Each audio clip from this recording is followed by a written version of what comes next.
Welcome to the point. అర్ధరాత్రి ప్రపంచం కళ్లలో వేళ కాని వేళ ఒక అమ్మాయి వెళ్లి రేప్ కి గురవుతే ఆ టైంలో బయటికి వెళ్లాల్సిన అవసరం ఏంటి అని ప్రశ్నించారు.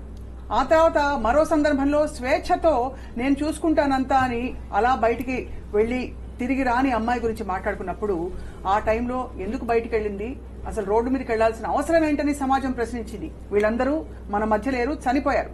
ఇప్పుడు తాజాగా పరాకాష్ఠ ఏంటంటే విద్యా సంస్థలో అంటే ఒక మెడికల్ కాలేజ్ ప్రాంగణంలో విధులు నిర్వహిస్తున్న ఒక యంగ్ మెడికోపై తీవ్రమైన దాడి జరిగింది. ఆమెపైనే కాదు, దేశంలో ఉండే యావత్ భారతదేశ వనితలందరిపై దాడి జరిగినట్టు మనం పరిగణించాలి. రేప్ కి గురైంది, మరణించింది. మళ్లీ మరొకసారి మనం తలలు పట్టు కూర్చున్నాం, ఏం జరిగింది, ఎందుకు జరిగిందని చెప్పి.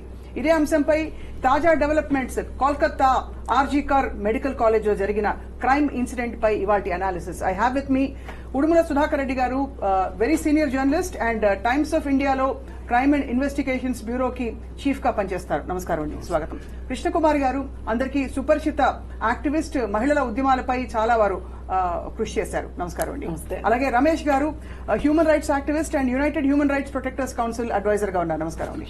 ఫస్ట్ ఆఫ్ ఆల్ కేసు వివరాల్లోకి వెళదాం. అనేక రకాల కాన్స్పిరసీ థియరీస్ వచ్చిన నడుమ what is the latest, Sudhakar గారు? ఆర్జీకర్ హాస్పిటల్లో ఒక పీజీ ట్రైనీ డాక్టర్ని పక్కనే ఉన్న, అంటే హాస్పిటల్ వార్డుకి పక్కనే ఉన్న కాన్ఫరెన్స్ సెమినార్ హాల్లో రేప్ చేసి హత్య చేశారు. ఈ హత్య రేపుకి సంబంధించి సంజయ్ రాయ్ అనే వ్యక్తిని, ఒక పోలీసులో వాలంటీర్ గా ఉన్న వ్యక్తిని అరెస్ట్ చేశారు. దీనికి సంబంధించి అనేకమైన వార్తలు, థీరీస్, రూమర్స్ బయటకు వచ్చాయి. ఇది గ్యాంగ్ రేప్ అని, లేకపోతే ఆమెకి ఇంజురీస్, పెల్విక్ బోన్ పగిలిపోయిందని, ఇంకా రకరకాల వార్తలు వచ్చాయి. అయితే ఇవాళ మనకి కొంత అటాప్సీ రిపోర్టుకి సంబంధించిన విషయం బయటకు వచ్చింది.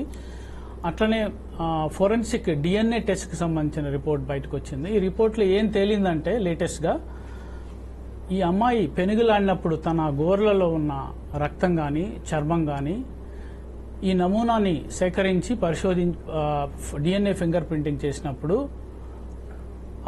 ఎవరైతే అక్యూజ్డ్ ఉన్నాడో, రేప్ అక్యూజ్డ్ ఉన్నాడో అతనికి టాలీ అయింది డిఎన్ఏ ఫింగర్ ప్రింటింగ్. దాంతో ఈ నేరానికి సంబంధించిన వ్యక్తి అతనే అన్నది సైంటిఫిక్ గా రూఢి అయింది. అయితే ఇందులో ఎక్కడ ఇప్పటివరకు మనకు వచ్చిన ఇన్ఫర్మేషన్ లో మల్టిపుల్ పీపుల్ ఇన్వాల్వ్ అయినట్టు ఎక్కడ రాలేదు.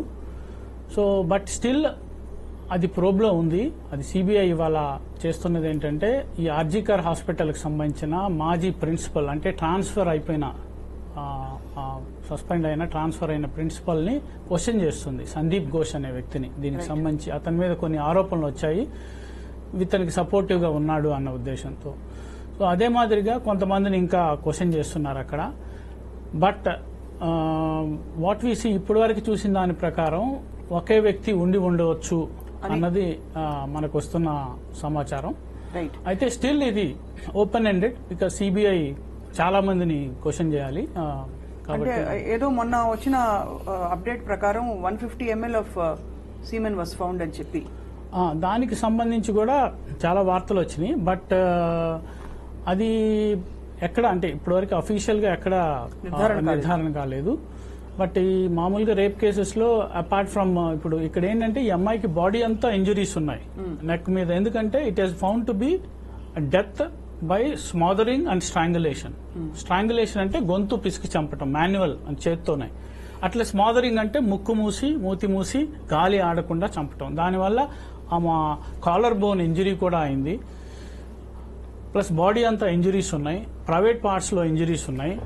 కానీ ఈ స్పెర్మటోజోవాని ఇంతవరకు, అంటే ఇతని సీమెన్ కి సంబంధించిన స్పెర్మటోజోవాని డిఎన్ఏ ఫింగర్ ప్రింటింగ్ లో టాలీ అయిందా లేదా అన్న విషయం ఇంకా తెలియలేదు. బట్ ఒకటి వాస్తవం ఏంటంటే అక్కడ రేప్ జరిగింది, మర్డర్ అయింది. అది ఒక హాస్పిటల్లో 36 గంటల షిఫ్ట్ లో ఉన్న ఒక ఉమెన్ డాక్టర్ మీద భయంకరంగా, ఒక సేఫ్టీ లేని ఎన్వైరన్మెంట్ లో ఒక పరమ కిరాతకంగా జరిగిన విషయం. అందుకనే దేశవ్యాప్తంగా అవుట్రేజ్ వచ్చింది. ఈ అవుట్రేజ్ కి అనుగుణంగా అక్కడ మీకు బెంగాల్లో అనేక పరిణామాలు జరుగుతున్నాయి. Right sir, one final question. అంటే కేసుకి సంబంధించి వివరాలు మీ దగ్గర ఉన్నాయి కాబట్టి సుధాకర్ గారు, అంటే ఇది ప్రీమెడిటేటెడ్ గా ఏదైనా జరిగిన ఇన్సిడెంట్ గా పరిగణిస్తున్నారా అట్ దిస్ పాయింట్ ఉన్న డీటెయిల్స్ లో? లేదు మామూలుగా సర్వసాధారణంగా జరిగే రేప్స్ ఏవైతే మనం చూస్తుంటాం అనేక కేసెస్ లో, ఆ కేసెస్ లో ఉండే ట్రిగ్గర్స్ ఇందులో ఉన్నట్టు తెలుస్తుందా? Is there a pre motive to murder her? అంటే ఇక్కడ ఏంటంటే మనం ఇక్కడ కూర్చొని చెప్పలేము, చెప్పినా అది సాహసమే అవుతుంది. కాకపోతే మనం చూసిన దాని ప్రకారం, మనం అక్కడ ఉన్న రిపోర్టర్స్తో మాట్లాడింది కానీ చూసిన దాని ప్రకారం, but this fellow may be having knowledge. ఇక్కడ ఈ అమ్మాయి డ్యూటీలో ఉంది, ఈ పక్కన సెమినార్ హాల్లో ఉంది, ఎందుకంటే అక్కడ అతను రెగ్యులర్గా వచ్చే వ్యక్తి కాబట్టి ఆ మోటివ్తో చేసి ఉండొచ్చు. బట్ ఇప్పటివరకు ఆమె ఏదన్నా మనసులో పెట్టుకొని చేశాడా, వేరే కక్షలు ఉందా అని మనకు తెలియదు. అది ఉండకపోవచ్చు. ఎందుకంటే జనరల్ గా రేప్ కు motive the behaviour of man. అంతే. మనిషికి ఈ రేప్ కల్చర్ మన దేశంలో ఎక్కువ ఉండటానికి, లేకపోతే కొన్ని సౌత్ ఏషియా దేశాల్లో ఎక్కువ ఉండటానికి, ఎందుకంటే ఈ మగ మనిషిలో ఉండే వికృతమైన ఆలోచన వల్ల వచ్చే పరిణామం అది. సో దానికి విక్టిమ్ ఎలా ఉన్నారు, ఏ డ్రెస్ వేసుకున్నారు, విక్టిమ్ ఎలాంటి వయసు ఏంటి, విక్టిమ్ మైనరా అనేది ఆలోచించని ఒక భయంకరమైన మానసిక రోగం కాదు, ఆ పైత్యంతో చేసే మనిషి బిహేవియర్ వల్ల వచ్చింది. సో దానికి మనం దీంట్లో ఇంకా కక్ష ఉందా అని అనుకోవటం అది ఇమెటీరియల్. బికాజ్ మనం చూసాం కదా దిశ కేసులో కూడా she was waiting there, and లారీలో ఎక్కించుకొని అట్లా చేశారు. So I think that's more of ఈ మేల్ కల్చర్ వల్ల వచ్చిన పరిణామం. మాటలు రావట్లేదు కృష్ణకుమారి గారు, ఎందుకంటే బహుశా ఇది మనకి దేశవ్యాప్తంగా బాగా సంచలనం సృష్టించిన ఒక దారుణమైన రేప్ అండ్ మర్డర్. ఇలాంటి కేసులు, మర్డర్ దాకా వెళ్ళని కేసులు, బట్ రేప్ కి గురైన అమ్మాయిల సంఖ్య మీరు చెప్పండి. గత 2 వారాల్లో మన తెలంగాణ రాష్ట్రంలో ఎంతమంది ఉన్నారండి మీకు తెలిసి? 15 జరిగాయండి. ఈ 15లో స్త్రీలు ఉన్నారు, బాలికలు ఉన్నారు, ఉయ్యాల్లో పాప కూడా ఉంది. 15లో లాస్ట్ మంత్ 15 జరిగాయి. వీటిల్లో చేసిన వాళ్ళల్లో ఎక్కువ మంది 13 సంవత్సరాలు 16 సంవత్సరాలు మధ్యలో వాళ్ళు ఎక్కువ చేశారు. ఒక అతను 24 ఏళ్ల అతను, ఒక అతనైతే అసలు సొంత తండ్రే చేశాడు. కానీ వీళ్ళందరిలో ఉన్న కామన్ పాయింట్ ఏంటంటే వాళ్ళు పోర్ను చూస్తున్నారు, గంజాయి తీసుకుంటున్నారు. ఇది కామన్ క్వాలిటీస్ వాళ్ళకి. ఈ పరిస్థితుల్లో అసలు నాకు అనిపిస్తున్నది ఏంటంటే అండి, మన దేశంలో వేరే దేశాలతో కంపేర్ చేసుకుంటే మనకు అసలు ఇక్కడ ఆడవాళ్ళని నేను గౌరవించమని పూజించమని చెప్పను, కానీ సమానమైన కనీసం స్థాయి, అసలు ఈమె కూడా మనిషే, నా తల్లికే పుట్టింది, నాతో సమానం అని ఏ అన్నా చెల్లెల గురించి అనుకోడు. నేను పెళ్లి చేసుకుంటున్నాను, నా భార్య నాతో సమానమైంది, నా భార్య అవసరమైతే నాకంటే ఎక్కువ కష్టపడుతుంది అనే ఉద్దేశం భర్తకు లేదు. ఒక తండ్రికి తన కూతురు మీద ఉన్న ప్రేమ తన భార్య మీద ఉండదు. ఈ పరిస్థితుల్లో ఎక్కడన్నా చూడండి, మొత్తంగా చూసుకుంటే అంటే స్త్రీలందరూ మహాదేవతలు, వాళ్ళ వల్ల ఏమి సమాజానికి నష్టం జరగట్లేదు, అన్యాయం లేదు అని నేను అన్నను. కానీ ఎంత చేసినా మళ్ళీ విక్టిమ్ వచ్చేసరికి మహిళే అవుతుంది. అలాగే ఈవేళ డబ్బులున్న వాళ్ళకి ఒక న్యాయం, డబ్బులు లేని వాళ్ళకి ఒక న్యాయం జరుగుతుంది. జైళ్లలో చూడండి, ఎవరు ఉంటున్నారు జైళ్లలో? డబ్బులున్న వాళ్ళు ఎవరు జైళ్లలో ఉండట్లా. మహా ఉంటే ఎవరు ఉంటున్నారంటే ఆర్థిక నేరాల్లో ఉన్న వాళ్ళు జైల్లో ఉంటున్నారు తప్పితే అగ్రకులాల వాళ్ళు, డబ్బులు ఉన్న వాళ్ళు, మిగతా వాళ్ళంతా ఎస్సీలు, ఎస్టీలు, బీసీలే ఉంటున్నారు. అంటే న్యాయం కొనబడుతుంది, అమ్మబడుతుంది. ఇది ఒక భయం లేనితనం అయిపోతుంది. నేను ఇది తప్పు, నాకు తెలుసు తప్పని, చేసినా నేను బయటపడగలను అనే ధైర్యం కొంతమందికి. ఒక్కవేళ పోలీసులు పట్టుకుంటే పట్టుకున్నారు, పోయిందేంటి అని ఆలోచించే వాళ్ళు కొంతమంది. ఇతను బయటకు వచ్చిన తర్వాత సంజయ్ అనే వ్యక్తి అవును చేశాను, అరెస్ట్ చేసుకోండి అన్నట్టుగా మనకి తెలిసింది. అది ఎంతటి ఒక విధమైన అంటే నిర్లక్ష్యమా, లేకపోతే చేయడం అంటారా? నిర్లక్ష్యం అండి. ఎందుకంటే మన దేశంలో బ్రిజ్భూషణ్ లాంటి వాడు రక్షించబడిన తర్వాత, గుజరాత్ లో బిల్కిస్ బానోకి సంబంధించిన ఎవరైతే జైల్లో ఉండి సత్ప్రవర్తన ద్వారా విడుదలై వచ్చిన తర్వాత వాళ్ళకి ఎవరైతే పూజలు దండలేసి స్వీట్లు తినిపించారో, పైగా తినిపిస్తూ వాళ్ళు అన్న ఒక మాట ఏంటంటే బ్రాహ్మలు ఎప్పుడు ఇలాంటి పనులు చెయ్యరు అని ఒక స్టేట్మెంట్ పాస్ చేశారు ఆ రోజు. చేస్తే ఈ చుట్టూ చూసే వాళ్ళకి ఏమనిపిస్తుంది చెప్పండి? ఓ చేశారు, చేసిన సంగతి వీళ్ళందరికి కూడా తెలుసు, అదే చేసిన వాళ్ళు బయటకు వచ్చారు, నేను వస్తాను.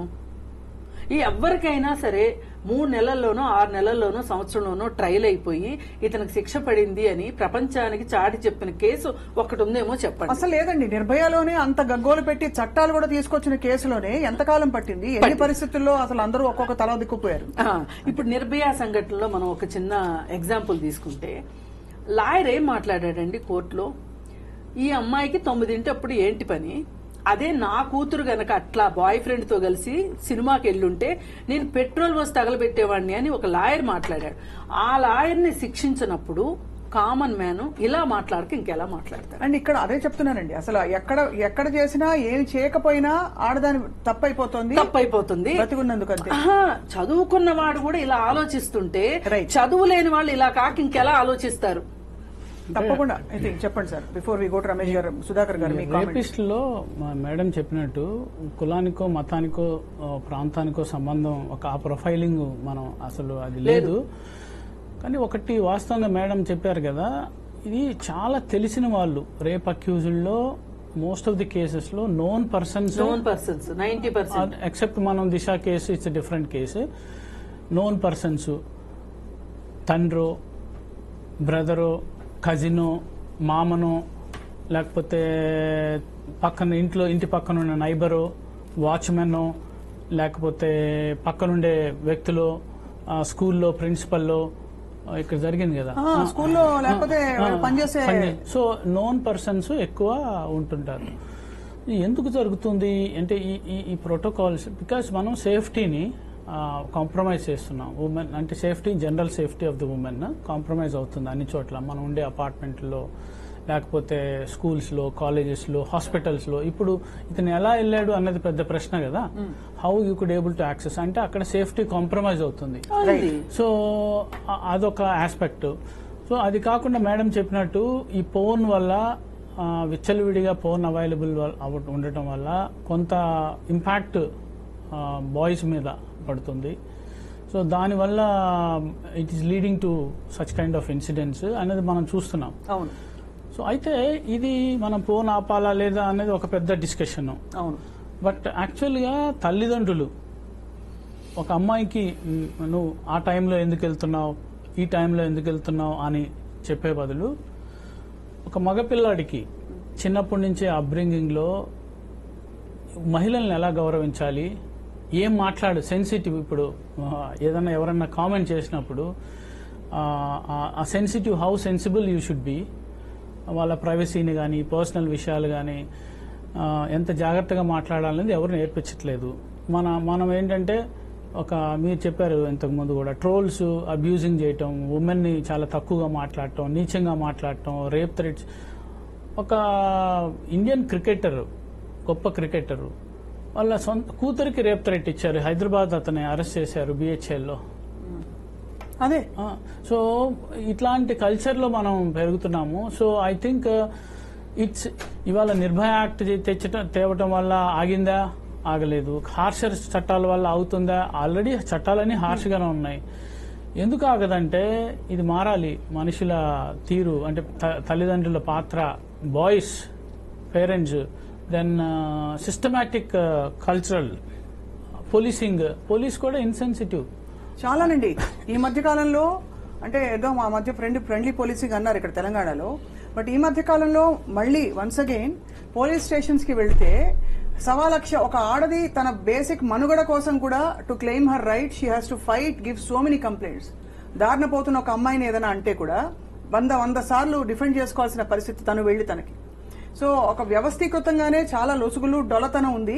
ఇళ్లలో మీరు చెప్పారు సుధాకర్ గారు, అసలు మీరు అన్నట్టు, కృష్ణకుమార్ గారు అన్నట్టు, కూతుర్ని ఒకలా ట్రీట్ చేస్తారు, భార్యని ఇంకా హేళనగా తీసిపడేసి ఒక పని మనిషి కంటే కొంచెం ఒక 2 మెట్లు ఎక్కువ ట్రీట్ చేసే ఎన్ని ఇళ్ళు, ఎన్ని కొంపలు చూస్తామండి మనం, అనకూడదు. కానీ అందుకే మగపిల్లలు అలాగే తయారవుతారు. సో అంటే ఫ్రాంక్లీ రేపు సంజయ్ రాయ్ లాంటి వ్యక్తులు, రమేష్ గారు, వాళ్ళు ఎక్కడో వేరే గ్రహం నుంచి ఊడిపడలేదు. మన సమాజం మధ్య వాళ్ళకి తల్లి, చెల్లి, బహుశా ఇంట్లో ఆడవాళ్ళు ఉండే ఇంట్లో పెరిగిన వాళ్ళే. మీరు చెప్పండి సార్, ఎందుకు ఇన్ని చట్టాలు వచ్చినా why is it that we're seeing repeated offences like this, crimes like this? Madam, మీరు ఇప్పుడు చట్టాల గురించి చెప్తే మీరు నేను ఒక అగ్రిమెంట్ తీసుకున్నాం అనుకోండి, 100 పేజీలు రాసినా దాన్ని ఉల్లంఘించవచ్చు. మనకి ఏంటంటే ఎథికల్ వాల్యూస్ ఉండాలి, మోరల్ వాల్యూస్ ఉండాలి. ఇప్పుడు ఇద్దరు ఫ్రెండ్స్ ఉంటారు, ఏదో బిజినెస్ స్టార్ట్ చేశారు అనుకోండి, ఒకరి మీద ఒకరు నమ్మకం అన్నది ఇంపార్టెంట్. 1000 పేజీల అగ్రిమెంట్ రాసుకున్నా దే కెన్ బ్రేక్ ఇట్. అదేవిధంగా మన చట్టాలు లొసుకులు ఎదుగుతూనే ఉంటారనమాట. ఇంకోటి ఏంటంటే main reason what I feel is, ఇప్పుడు ఈ ఫోన్ చూడండి, ఇది చాలా డేంజరస్. దీంట్లో ఏమవుతుందంటే ప్రతి స్టూడెంట్కి అవైలబుల్ ఉంది, ఇది ప్రతి పిల్లవాడికి అవైలబుల్ ఉంది.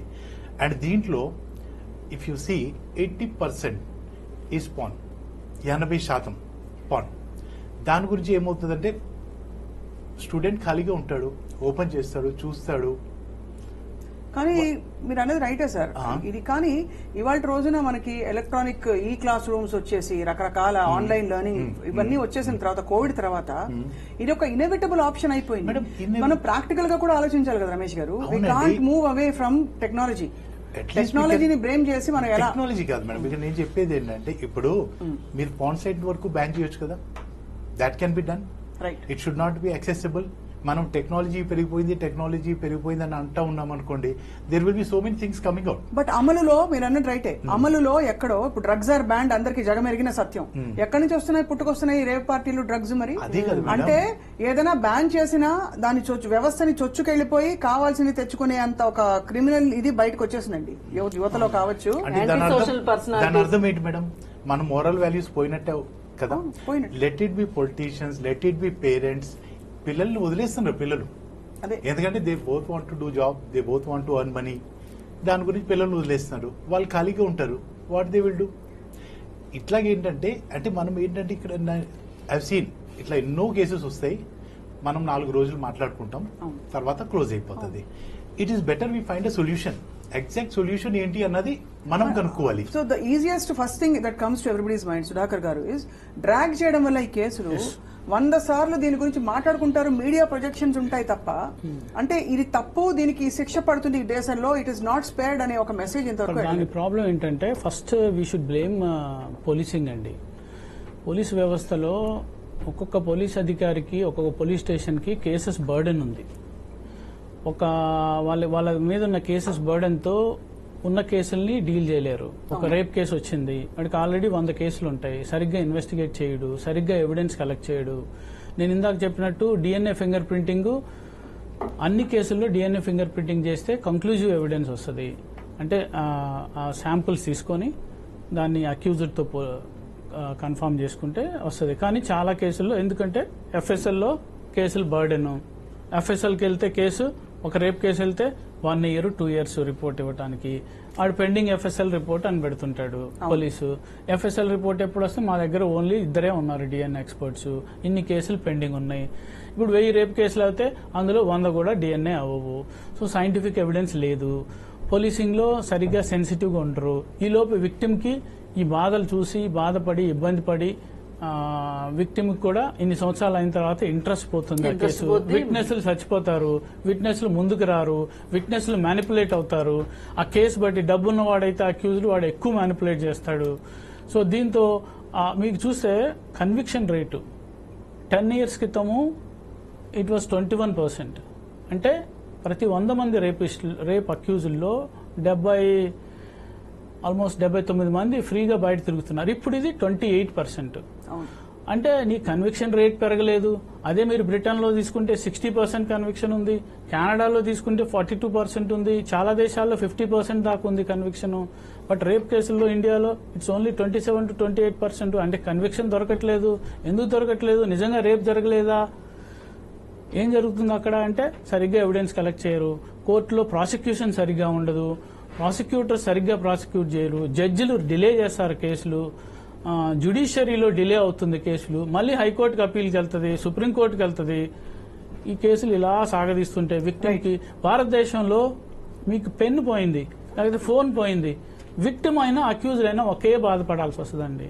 ఇక్కడ ఉన్న నేను అంటే పర్సనల్ గా ఎక్స్పీరియన్స్ అయ్యి జ్యుడిషియరీ ఇక్కడ లీగల్ సిస్టమ్ లో పోలీస్ స్టేషన్కి వెళ్తే విక్టిమ్ అయినా బాధపడాలి, అక్యూజ్డ్ అయినా నిజంగా చాలా ట్రైనింగ్ అండి. ఇక్కడ మేడం విక్టిమ్ కంట ఎవరైతే కంప్లైంట్ ఇస్తారో విక్టిమ్ బాధపడాలి, అక్యూజ్ బాధపడట్లే. అదే. అక్యూజ్ సరదాగా కూర్చుంటాడు, victim keeps on going, police station లో తిప్పుతారు. ఇంకోటి ఏంటంటే నేను చెప్పదలుచుకుని మనం ఒక కేసు గురించి మాట్లాడతాం. What I want to talk case, నాకేంటంటే దీనికి సొల్యూషన్ ఎలా తేవాలన్నది. ఇప్పుడు సార్ ఏమన్నారంటే పోలీస్ సిస్టమ్ బ్రెయిన్ చేస్తున్నారు, వాళ్ళ బర్డన్స్ వాళ్ళ ప్రెషర్స్ వాళ్ళకే ఉన్నాయి. ఇక్కడ ఏంటంటే వాట్ ఐ ఫీల్ ఈస్ మన పేరెంటింగ్ సిస్టమ్ లో చేంజ్ రావాలి. మెయిన్ పేరెంటింగ్ సిస్టమ్ లో చేంజ్ వచ్చింది అనుకోండి, ఇట్లాంటి ఇన్సిడెంట్ జరిగినప్పుడు మనం పోలీస్ స్టేషన్కి వెళ్ళే పని ఉంది మేడం. అంటే ఒకటి సార్, ఇప్పుడు పేరెంటింగ్ సిస్టమ్ లో అంటే నిజంగా అది లాంగ్ టర్మ్ సొల్యూషన్, అసలు ఒక జనరేషన్ అంతా క్లెన్స్ అవ్వాలి. బికాస్ ఇప్పుడు parenting system one generation ma'am, it will take 200 years. అదే minimum 200 years. But I want justice for this medico now today we want justice, the country wants justice. If you want justice ma'am, let us implement laws like Saudi, Dubai. Immediate గా మీకు result వచ్చింది అనుకోండి. అంటే త్వరిత justice delayed is just denied అంటున్నారు మీరు basically. ఆయన అంటున్నారు చేతులు నరికేయాలి అంటున్నారు. అంతే మేడం. ఎందుకంటే ఆయన అంటున్నారు ఏంటంటే మ్యామ్, ఆయన అది మరి my opinion. అలాగే అనుకోండి సార్, నరికేస్తుంటే మళ్ళీ మళ్ళీ ఎందుకు జరుగుతున్నాయి? దిశా రేపిస్ట్ ఎన్కౌంటర్ అయ్యారు sir for whatever reason. అవును madam. What happened sir, what changed ఈ వారంలోనే 15? అంటే I not being cynical sir. One ma'am, ఇప్పుడు మేడం 15 అన్నారు కదా, అలాంటి 4-5 ఇన్సిడెంట్స్ జరిగితే ఒక 5 వచ్చేమో ఈ రోజు. కాదండి, ఒక మరి మాట దుబాయ్ లో జరిగినప్పుడు అలాంటి శిక్షలు ఉన్నప్పుడు మళ్ళీ మళ్ళీ దుబాయ్ లో ఎందుకు జరుగుతున్నాయి? జరుగుతూనే ఉన్నాయి. మీరు కంపేర్ చేయండి మ్యామ్. ఇప్పుడు madam, when I go to Dubai I'm very safe citizen అనిపిస్తుంది నాకు. ఇక్కడికంటే నాకు అక్కడ హై అనిపిస్తుంది. దానికి వేరే ఒకటి అది మనం చుట్టూ చూపుగా వెళ్ళడం ఒక వేరండి. నిమిషం madam, I will make a point here. Extra judicial killings అంటే జ్యుడిషియరీ బయట ఫేక్ ఎన్కౌంటర్స్ కానీ స్టేజ్ మ్యాన్ ఎన్కౌంటర్స్ కానీ అది తప్పు. ఎందుకంటే ఎక్స్ట్రా జ్యుడిషియల్ కిల్లింగ్స్ వల్ల, ఎక్స్ట్రా జ్యుడిషియల్ పనిష్మెంట్ వల్ల వచ్చిన విపరిణామం ఏంటంటే అమాయకులు కూడా ఇబ్బంది పెట్టే అవకాశం ఉంది.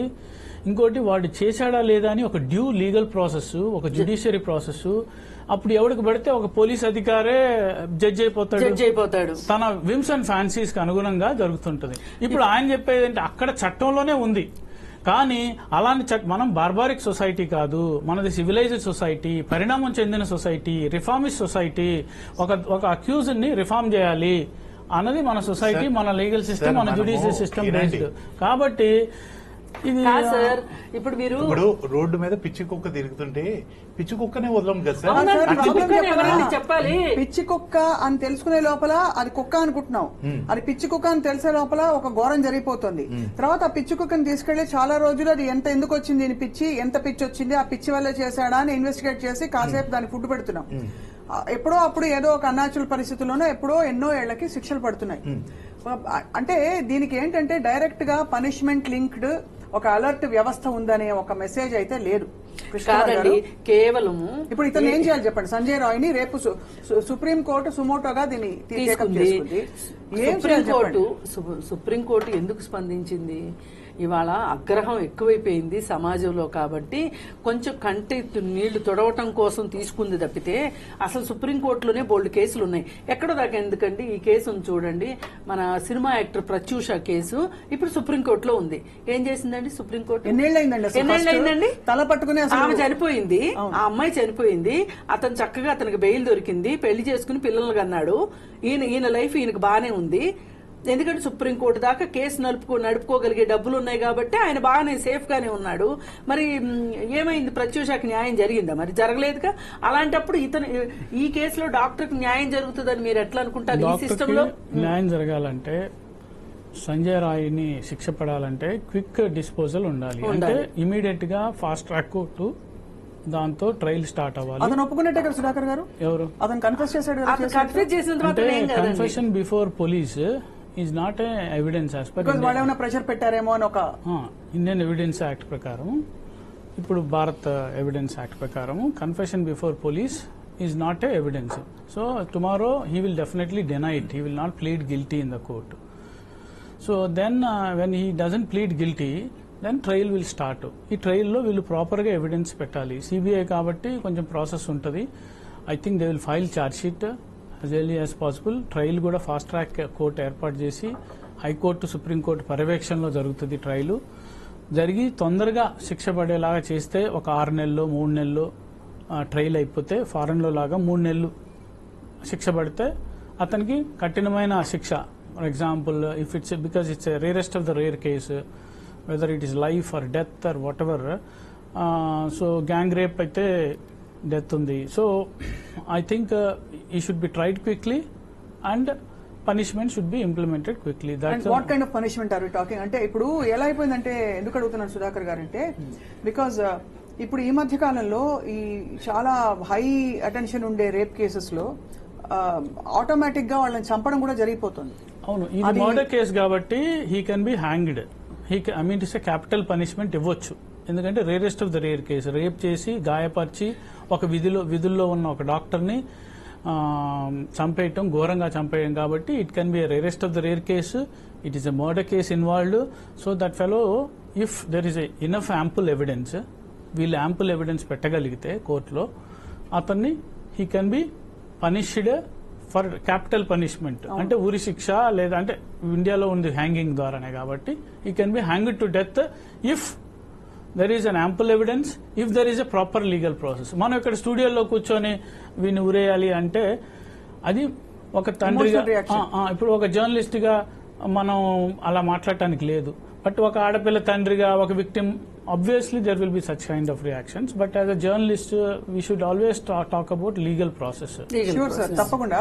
అయితే ఇది చెప్పండి కృష్ణకుమార్ గారు, గత కొన్ని అనేక ఇన్సిడెంట్లలో చాలా కిరాతకంగా వాళ్ళని చంపడం కూడా జరుగుతుంది. అది ఆ డెవలప్మెంట్ అసలు ఎందుకు ఇలా జరుగుతుంది ఈ మధ్య కాలంలో? బహుశా కృష్ణకుమార్ గారు మీరు, దెన్ సుధాకర్ గారు. ఒకటండి, జస్టిస్ వర్మ కమిషన్ ఉంది మనకి, ఇది నిర్భయ చట్టం రూపొందించిన ఆయన్ని మీరు అసలు మన సమాజంలో ఇవి ఆగాలి అంటే ఏం చెయ్యాలి అని కొన్ని రికమెండేషన్స్ అడిగితే ఆయన చెప్పారు.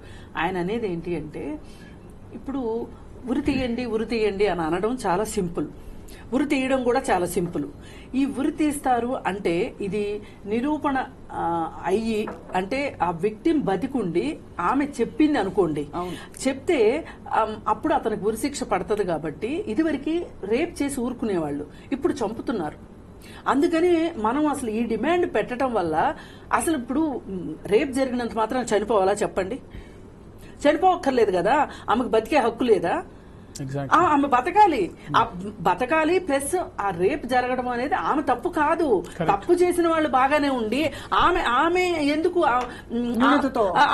న్యూనతతో ఉండాలి? అంటే కొంత బ్యాగేజ్ ఉంటది. మనం చెప్పినంత ఈజీగా అది బ్యాగేజ్ ఉండడం వేరు, స్టిగ్మా ఉంటది ఆమెకి. పైగా ఇది ఒక ఎమోషనల్ బ్యాగేజ్ హారిబుల్ ఉంటది.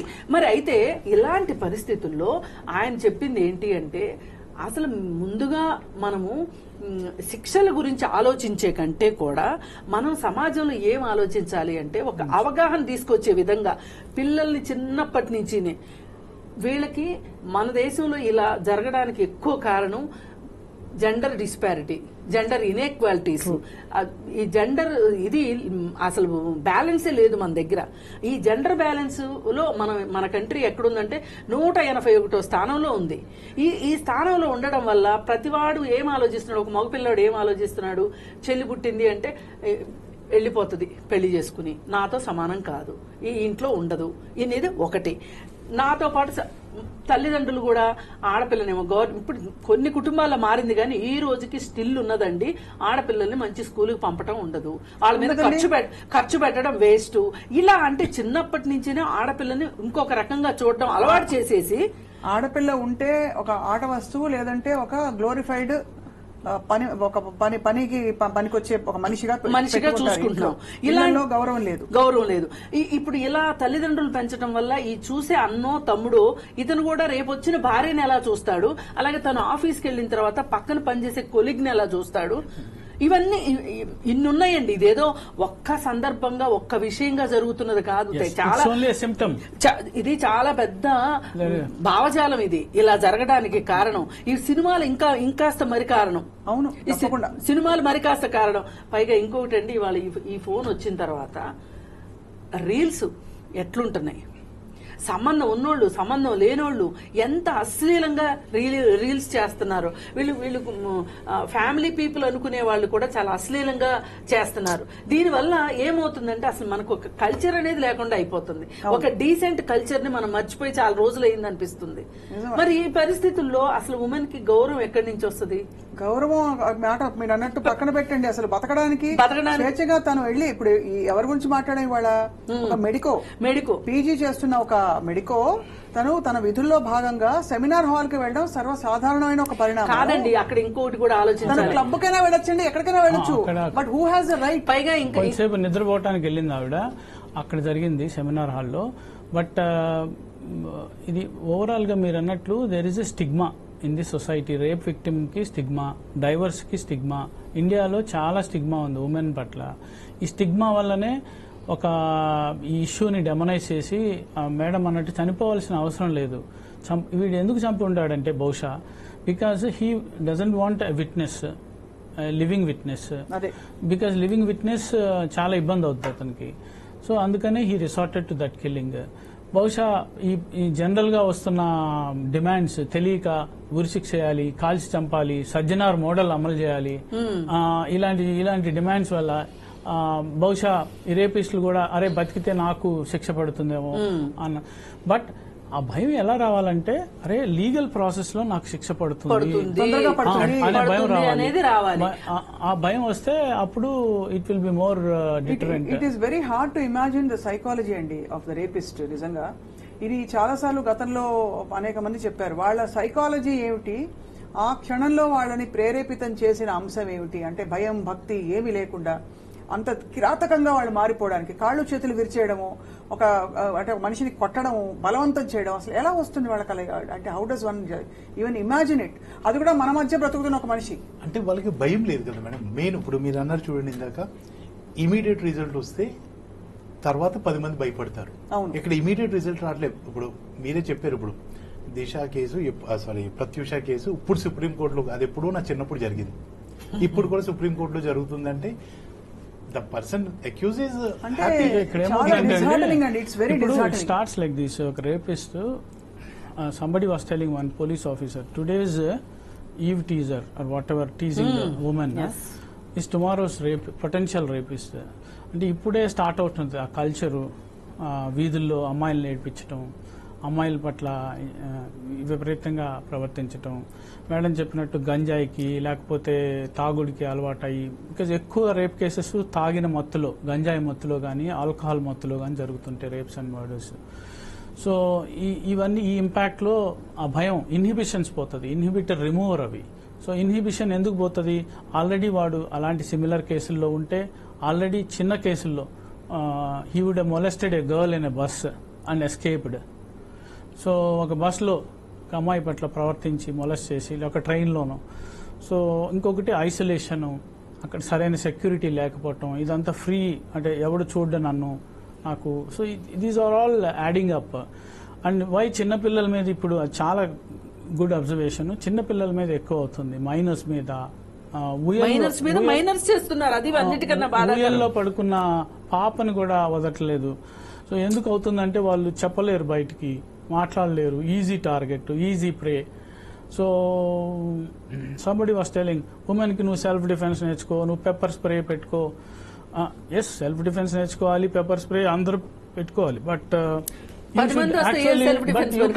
You can't be always telling నువ్వు భయంలో బతుకు, నువ్వు ఎప్పుడు సేఫ్టీలో బతుకు అని చెప్పు.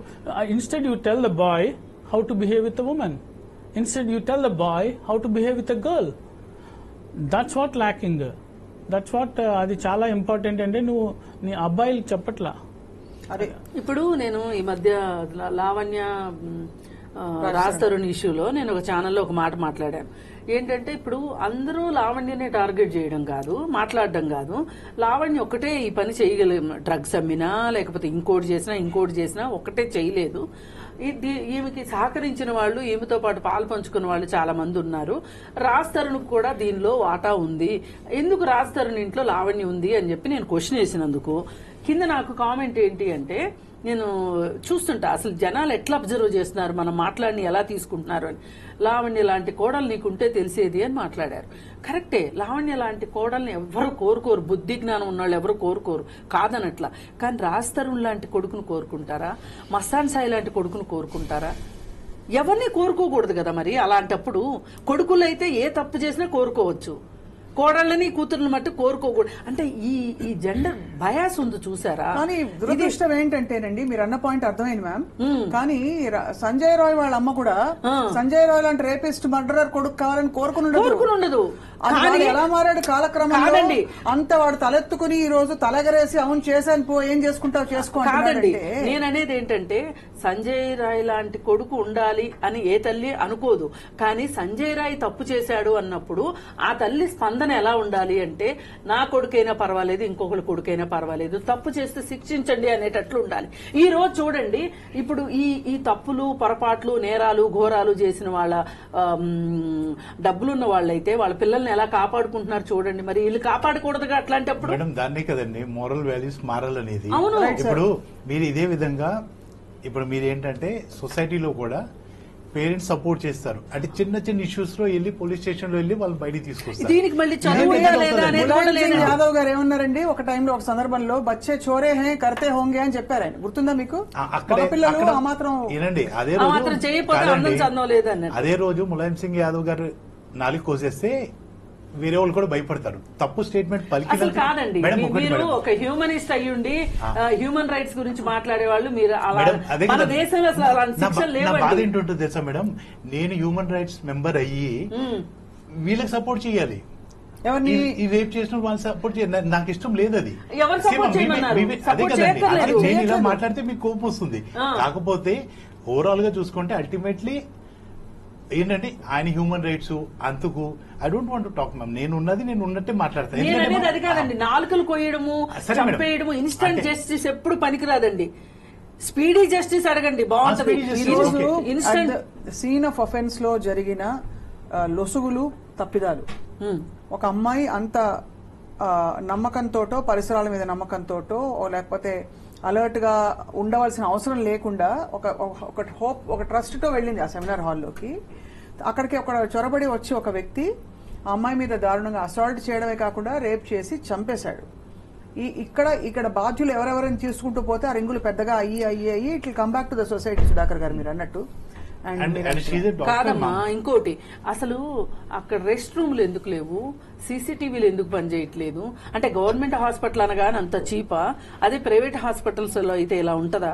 మనం ఇప్పుడు మనము మొదలుకి ఇప్పుడు ఇతని బుద్ధి గురించి మనం ఒక రేపిస్ట్ బుద్ధి మారాలని ఎలా కోరుకుంటున్నామో, ఒక సేఫ్ కండిషన్ ఉండాల్సిన అవసరం కూడా ఉంది కదా. కండిషన్స్ కూడా ఇంప్రూవ్మెంట్ ఉండాలి, సేఫ్ వర్కింగ్ ఎన్విరాన్మెంట్. అసలు ఇప్పుడు మనకి పని ప్రదేశాల్లో లైంగిక వేధింపుల నిరోధక చట్టం ఉందండి. ఆ చట్టాన్ని ఎంతమంది ఇంప్లిమెంట్ చేస్తున్నారు చెప్పండి? అసలు చట్టాలదే, నేరాల దారి నేరాలదే అన్నట్లుంది. అంటే ఎవరికి అసలు ఇంతవరకు ఇది ఒక థియరిటికల్ ఎక్సర్సైజ్ గా మిగిలింది కానీ నిర్భయ యాక్ట్ ఏదో చిన్న నన్ను ఇలా ఇబ్బంది పెట్టాడు అని చెప్పి కేసులు పెట్టడం తప్ప వాటికి నిజంగానే it is taking a long time. Madam, ఒక మాట, అది షీ టీమ్ అఫెండర్స్ కౌన్సిలింగ్ చేసేదాన్ని. వాళ్ళు ఏమంటారండి? వాళ్ళు ఫస్ట్ తల్లిదండ్రులు కూడా అండి, మా పిల్లలు అట్లా చేయరు అనేవాళ్ళండి. వచ్చి మన దగ్గర డాక్యుమెంటరీ ఎవిడెన్స్ ఉంటుంది, అంటే వీడియోలు తీయడము, వాళ్ళు ఫోటోలు అవన్నీ ఉంటాయి. అవి చూపించిన తర్వాత అండి వాళ్ళు అసలు కింద పడి డొల్లీలు పెట్టడమే ఎక్కువ. అంత బాధపడిపోయేవాళ్ళు, సిగ్గుపడిపోయేవాళ్ళు. ఈ పిల్లలు కూడా మా తల్లిదండ్రులకు తెలిసిపోయింది అనేసరికి చాలా బాధపడేవాళ్ళు. ఒక రకంగా ఇంటర్వెన్షన్ అండి, చాలా మంచి ఇంటర్వెన్షన్. కానీ అసలు మీరు ఈ అఫెండర్స్ తో మాట్లాడినప్పుడు వాళ్ళ సగటు సైకాలజీ ఏమిటి? ఏమని చేస్తుంటారు? అలాగా పట్టుబడమనా, లేకపోతే ఏముందిలే ఆడపిల్లని అండ నా హక్కు అనుకుంటారా? ఇప్పుడు ఒక అబ్బాయి ఏమన్నాడంటే, మా భువనగిరి దగ్గర బస్సులో కూర్చున్నప్పుడు ఆ అమ్మాయి చున్నీని వెనకమాల సీటుకి టై చేసేసాడు, మూడేసేసేస్తే ఆ అమ్మాయి కంప్లైంట్ చేసింది. కౌన్సిలింగ్కి వచ్చాడు. నువ్వు ఎందుకు చేశావు? చేశానని ఒప్పుకున్నాడు. ఎందుకు చేశావు అని అడిగితే, అసలు మీకేం తెలుసురా ఆ అమ్మాయిలను ఏడిపించడం కాలేజీలో, మేము ఎలా ఏడిపించామో తెలుసా అని వాళ్ళ బాబాయ్ ఒకసారి అన్నాడంట వాడితోటి. అది అంటే ఇంట్లో ఉండే వాతావరణం వాడిని ప్రేరేపించింది. అలా అంటే అప్పుడు చట్టం లేదు, ఇప్పుడు శ్రీకృష్ణుడు మన పురాణాల్లో శ్రీకృష్ణుడు ఆడపిల్లల బట్టలు తీసుకెళ్లాడు, దాచేశాడు అంటే అది ఒక పురాణం. ఆ రోజు చట్టాలు లేవు, కానీ మా పురాణాల్లో ఉంది కదా, ఈ రోజు చేస్తానంటే కుదరదు కదా. అందుకని మనం సమాజంతో పాటు ఇవాల్వ్ అవ్వాలి, సమాజంతో పాటు మారాలి, నేర్చుకోవాలి అనేది ఉండాలండి. అక్కడ ఖచ్చితంగా ఆ పిల్లాడికి తెలియలేదు అది తప్పని, కానీ వన్స్ మనం తెలియజేసిన తర్వాత, చట్టం గురించి చెప్పిన తర్వాత 30 సెకండ్లో ఒక ఆడపిల్లని తేరిపారా చూడకూడదు అని చట్టంలో ఉంది అని ఎంతమందికి ఈ రోజు మన భారతదేశంలో మనం కేసు పెట్టొచ్చు. ఇప్పుడు ఇలాంటివన్నీ మీరు ఉజ్వల గ్యాస్ బండ ఇచ్చిన విషయం, పెట్రోల్ బంక్ దగ్గర పెద్ద పెద్ద హోర్డింగ్స్ ఉంటాయి, కానీ ఇవి పెట్టరా? ఇవి ఎందుకు పెట్టరు? ఇప్పుడు చాలా మంది పొలిటీషియన్స్ ఫ్లెక్సీలు చూస్తున్నాం ఊరంతా ఇకిలించుకుంటా. 60 ఏళ్ళోడికి కూడా పుట్టినరోజులు చేస్తాం మనం, కానీ ఆ ప్లేస్ ని మనం ఇలా సమాజానికి పనికొచ్చేట్టుగా ఎందుకు వాడుకోకూడదు? సినిమా హాళ్లలో స్లైడ్స్ ఎందుకు వేయకూడదు? అసలు first of all sex offenders గురించి ఇక్కడ మన భారతదేశంలో వీడు అఫెండరు, వీడు పీడోఫిల్ అని గానీ ఇంకోటని గానీ పోస్టర్లు పెట్టే సిస్టమ్, పబ్లిక్ షేమింగ్ సిస్టమ్ మన దగ్గర లేదు. సెక్స్ రిజిస్ట్రీ లేదండి, అది రావాలి. దాని మీద డిమాండ్స్ ఉన్నాయి. I think they should sex offenders registry అని ఉంటుంది. దాని మీద సుప్రీంకోర్టులో కూడా కేసు నడుస్తుంది. సెక్స్ అఫెండర్స్ రిజిస్ట్రీని ఓపెన్ గా పెట్టాలి అని. I think that should be done. Sex offenders most of the countries, foreign countries లో ఉంటుంది. ఇంకొకటి అంటే అది టైం పడుతుండొచ్చు బహుశా. మన దగ్గర అయితే డేటాబేస్ అంటూ పబ్లిక్ డేటాబేస్ అయితే లేదు. బికాజ్ అన్లెస్ ఈ ఉద్యోగాలు ఇవ్వాలన్న పోలీస్ వెరిఫికేషన్ అంటున్నారు, కానీ జనరల్ కేసెస్ గురించి తెలుస్తుంది. బట్ స్పెసిఫిక్ గా సెక్స్ అఫెండర్స్ రిజిస్ట్రీ అనేది ఇట్స్ వెరీ. పైగా ఇంకొక గమ్మత్ అండి, ఇప్పుడు వీడు ఎవడైతే నేను చేశానని గంతులేస్తున్నాడో, నేనే చేశాను అని, వాడికి 4 పెళ్లిళ్ళు అయ్యాయని, ఒక భార్య చనిపోయిందని, అసలు అలాంటి వాడికి అక్కడ వాడు అసలు వాలంటీర్ ఎట్లా అయ్యాడండి? సివిల్ వాలంటీర్ ఎట్లా అయ్యాడు? చాలా పెద్ద క్వశ్చన్. ఇది అసలు అత్యంత ప్రశ్నార్థకమైన ప్రశ్న అది. ఇంకొకటి objectifying women in the cinema. For example ఒకప్పుడు నేను చూశాను ఒక మోహన్ బాబు సినిమా, ఒక అమ్మాయి ప్యూబర్టీ రాదు హీరోయిన్ కి, లీడ్ ఫిమేల్ యాక్టర్ కి, ఇతను చేయి పట్టుకోగానే she will become puberty. So అట్లాంటి భయంకరమైన ఇమేజరీతో ఉమెన్ ని ఆబ్జెక్టిఫై చేసి ఐటమ్ సాంగ్ పెట్టి, so when you're objectifying women like that in films, and hero female actor role ఏముంటదండి? సినిమా అంతా మేల్ యాక్టర్ ఉంటాడు. సో ఆ సినిమా ప్రభావం ఎంత ఎక్కువ ఉంటదండి? చాలా. అంటే మనం నిజంగా ఫోన్ దాకా వెళ్ళక్కర్లేదండి. ఫోన్ చాలా పెద్ద మహమ్మారి సమస్య, కానీ మన సినిమాల్లో ఉన్నంత దారుణం ఇంకోటి లేదు. మొన్న ఒక రిలీజ్ అయిన సినిమాలో ఆ లీడ్ మేల్ యాక్టర్ ఎక్కడ పట్టుకుంటాడు చెయ్యి, మీకు పోస్టర్ లో కూడా వస్తుంది, రవితేజ సినిమా. సో ఇదంతా ఏమన్నా మనం మాట్లాడితే ఆ పిచ్చి ప్రకోపంలో ఉన్న ఈ ఫ్యాన్స్ అందరికి కోపం వస్తుంది, మన మీద పడి రక్కేస్తారు. సో ఇదంతా అంటే it's culture you are bringing in. మన సాహిత్యంలో ఎలాంటి కల్చర్ ఉంటే మన సినిమాలో ప్రభావం ఎక్కువ. ఆ సినిమాలో ఎలాంటి కల్చర్ ఉందో it will reflect outside. ఖచ్చితంగా sir. So apart from that in schools లో కూడా I think schools role as parents role, schools లో కూడా గుడ్ టచ్ బ్యాడ్ టచ్ గురించి చెప్తున్నారు ఇప్పుడు. ఒకప్పుడు అది కూడా లేదు కదా. ఇప్పుడు ఇంకా they should further talk about. అంటే అన్ఫార్చునేట్ గా మనం ఒక చాలా అసహజ వాతావరణంలోకి వచ్చేసామండి. ఇదివరకు ఇప్పుడు నిజంగానే అంటే అల్లారు ముద్దుగా పెంచిన చిన్నపిల్లల్ని తాతయ్యలో మావయ్యలో వాళ్ళు చేరదీయాలంటే ఇప్పుడు ఈ కాన్సెప్ట్స్ అన్ని అడ్డొస్తున్నాయి ఖచ్చితంగా. అంటే ఒక గోడ వచ్చేసింది. ఆడపిల్లలు సురక్షితంగా లేరు అనే మెసేజ్ చాలా క్లియర్ గా వెళ్ళిపోయింది. బట్ డెఫినెట్లీ ఐ థింక్ ఇది ఒక డిబేట్ తో తెలియదు కదా సుధాకర్ గారు అండ్ కృష్ణకుమార్ గారు, రమేష్ గారు, ముగ్గురిని ఒక లాస్ట్ క్వశ్చన్ తో I want to wind up today. రేపు సుప్రీంకోర్టు హియరింగ్ లో ఆర్ రాబోయే తదుపరి ఇన్వెస్టిగేషన్ ఏ దిశగా ఎక్స్పెక్ట్ చేయొచ్చు sir? I think your the expert ఇక్కడ. అంటే సుప్రీంకోర్టు ఏం చెప్పగలదు? టైం బౌండ్, సిబిఐకి నువ్వు ఇంత తొందరలో టైం బౌండ్ ఇన్వెస్టిగేషన్ చేయి, టైం బౌండ్ ఛార్జ్ షీట్ అయ్యి అని చెప్పగలదు సిబిఐకి. నా పర్యవేక్షణలో ఇన్వెస్టిగేషన్ జరుగుతుంది అని చెప్పగలదు ఒకవేళ ఉంటే జడ్జిమెంట్. అట్లనే కన్సర్న్ ఒక fast track court supreme court order చేయొచ్చు. ఒక ఫాస్ట్ ట్రాక్ ఇది సిబిఐ ఛార్జ్ షీట్ వేయగానే ఒక ఫాస్ట్ ట్రాక్ కోర్టు ఆర్డర్ చేసి ఇంత వేగంగా దర్యాప్తు ట్రయల్ జరగాలి అని చెప్తుండొచ్చు. బట్ సుప్రీంకోర్టు కూడా ఎలా ఉంటుంది, justice natural law of justice, it should not pressurise so that if ఈ ఎవిడెన్స్ లేకుండా ఇతనికి శిక్ష వేసేయండి అని సుప్రీంకోర్టు చెప్పలేదు. సో ఇది ఇంకోటి supreme court may also ask investigate what are the conditions that led to, ఇంకా ఎవరైనా ఉన్నారా, or what are the conditions that led to the incident. ఇంకెవరైనా ఉండే అవకాశాలు అంటే ప్రైమా ఫేసి మీరు ఇన్వెస్టిగేటివ్ జర్నలిజం ఉండకపోవచ్చు, because whatever that is coming up it would not be case of gang rape, but we have to wait and see. That's what the fault. మన general గా మీడియాలో ఉన్న fault ఏంటంటే ఎప్పుడైనా ఒక incident జరగగానే దాని గురించి చిలువలు పలువలుగా వేరు వేరు థీరీస్, ఇప్పుడు సాకి అది టైగ్రెస్ చచ్చిపోయినప్పుడు దాని మీద జయలలిత వచ్చి ఇక్కడ రక్తం తాగేసింది అన్నట్టుగా ప్రచారం చేశారు. అట్లనే ఏదైనా ఒక సెన్సేషనల్ ఇన్సిడెంట్ అవగానే దాని చుట్టూ ఒక భ్రమలు ఒక ఎన్ని అల్లటం. బట్ ఈ medical doctor RG Kar PG medical doctor rape and murder heinous crime, ఘోరాతి ఘోరమైన క్రైము భారతదేశంలో రిపీట్ అవుతానే ఉన్నాయి.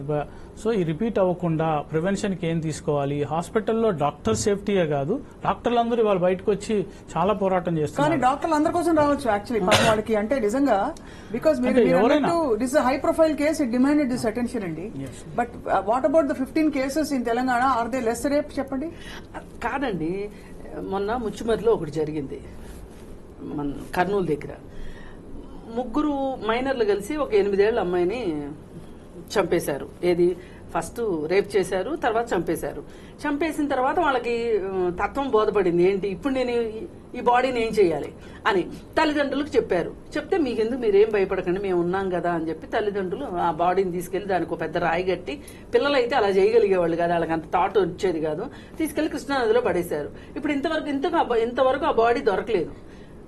అయితే ఇట్లా జరుగుతున్న పరిస్థితుల్లో ఈ నేరం పట్ల ఇప్పుడు 13 ఏళ్లకే వీళ్ళు ఇంత నేరం చేశారు అంటే అమ్మో వీళ్ళు పెద్దయ్యాక ఇంకేం చేస్తారో అనే ఒక భయం ఆ తల్లిదండ్రుల్లో ఉండే ఆలోచన గనక ఉండున్నట్లయితే గనక వాళ్ళే తీసుకొచ్చి చట్టానికి అప్పచెప్పేవాళ్ళు. వీళ్ళు రేపు పెరిగి పెద్ద అయిన తర్వాత వీళ్ళు ఇంకెంత క్రూయల్ గా తయారవుతారో తెలియదు. మరి ఈ పరిస్థితుల్లో అసలు మనం ఆలోచించాల్సింది ఎక్కడి నుంచి ఆలోచించాలి అంటే, నిర్భయ కేసు మనకి ఒక రకంగా మనమందరం చూసిన కాలంలో అదొక పెద్ద హై ప్రొఫైల్ కేసు. అక్కడ ఉన్నది డాక్టరా లేకపోతే యాక్టరా ఇంకోటి అనవసరం, ఒక మహిళ, ఆ మహిళకి ఈ విధంగా జరిగింది, అత్యాచారం జరిగింది, చావు అయిపోయింది. ఇట్లాంటి ఇంకొకటి జరగకూడదు అనే దానికోసము మనం అసలు ఒక క్రిమినల్ ఎట్లా తయారవుతున్నాడు, ఒక రేపిస్ట్ ఎందుకు తయారవుతున్నాడు ఈ సమాజంలో, అందుకనే అతన్ని ఇన్వెస్టిగేట్ చేసి ఇంటరాగేట్ చేసి అతనికి ఏ కారణాలు అతని మైండ్ సెట్ ని అలా తయారు చేశాయి. ఆ కారణాలు అంటే సోషియోపాథిక్ టెండెన్సీస్ ఉన్న వాళ్ళు మన మధ్యనే ఉన్నారు. సుధాకర్ గారు మన మధ్యనే ఉన్నారు. వాళ్ళకి మరి how can you give them equal rights as everybody else? కాదండి, ఒక సెకండ్ అండి, రైట్స్ గురించి కాదండి ఇక్కడ మనం ఆలోచించాల్సింది. అసలు మనం ఇక్కడ ఈ పాయింట్ లో ప్రభుత్వాలకి చిత్తశుద్ధి లేదు, ప్రభుత్వాలకే చిత్తశుద్ధి కావాలి అంతే. Right sir. Ramesh garu final words. Madam, ఇప్పుడు మేడం గారు ఒక ఎగ్జాంపుల్ చెప్పారు. ఆ రోజు ఆ పేరెంట్స్ తీసుకెళ్లి ఆ బాడీని వాటర్ లో పడేయకుండా పిల్లల్ని పోలీస్ కి అప్పచెప్పి కనీసం కౌన్సిలింగ్ ఇస్తే tomorrow they might have become good citizens. మనం ఎందుకంటే వాళ్ళు చిన్న వాళ్ళకి తెలీదు. ఈ రోజు ఏంటంటే మ్యామ్, మీరు సుప్రీం కోర్టులోనే జడ్జికి తెలుస్తుంది వాట్ ఈస్ కరెక్ట్ అన్నది, అలాగే వాదిచ్చే లాయర్స్ కూడా తెలుస్తుంది, తెలియకుండా ఉండదు what is correct what is wrong అన్నది. కాకపోతే ఇక్కడ ఏంటంటే బాగా ఎక్కువ డబ్బులు ఇచ్చి ఎవరు లాయర్ పెట్టుకుంటారో వాళ్ళు గెలుస్తారు. ఖచ్చితంగా ఇదైతే దిస్ ఇస్ టూ మచ్. ఈ కేసుకి చాలా అటెన్షన్ వచ్చింది కాబట్టి ఖచ్చితంగా దీనికి ఒక న్యాయబద్ధమైన ధర్మబద్ధమైన పరిష్కారం రావాలని కోరుకుందాం. మీకు ఈ కేసే కాదు మేడం, ఏ కేసు అయినా ఈ రోజు ఎట్లా అయిపోయిందంటే ఏ లాయర్ ఫేమస్, ఏ లాయర్ దగ్గర ఫీజు ఎక్కువ ఇస్తారో వాళ్ళే గెలుస్తున్నారు. Even if the person is correct అయినా వాళ్ళు గెలవట్లే. దాని గురించి ఏంటంటే అక్కడ జడ్జికి తెలుసు, but is just silent spectator waiting for the accused.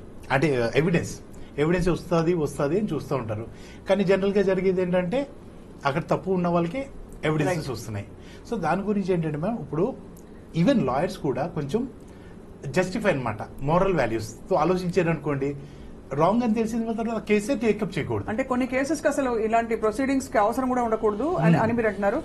That is far fetch. కానీ అట్లీస్ట్ త్వరితగతిన దీని ఇన్వెస్టిగేషన్ పూర్తయి మనం తీసుకోవాల్సిన ఇతర వ్యవస్థీకృత చర్యలన్నీ కూడా తీసుకునే దిశగా ఒక మాన్యువల్ తయారవ్వాలి. ఒక్కొక్క ఇలాంటి సంఘటన మనకి నిజంగా విలువైన పెద్ద జీవితకాలం పాటు ఉండిపోయే గుణపాఠం నేర్పాలని కోరుకుందాం. Sudhakar Reddy garu thank you so much, Krishnakumar garu thank you so much, Ramesh garu thank you so much sir, and thank you all for watching. ఈ అంశంపై ఎప్పటికప్పుడు అనాలిసిస్ అండ్ అప్డేట్స్ అందిస్తూ ఉంటాం ఐ డ్రీమ్ లో.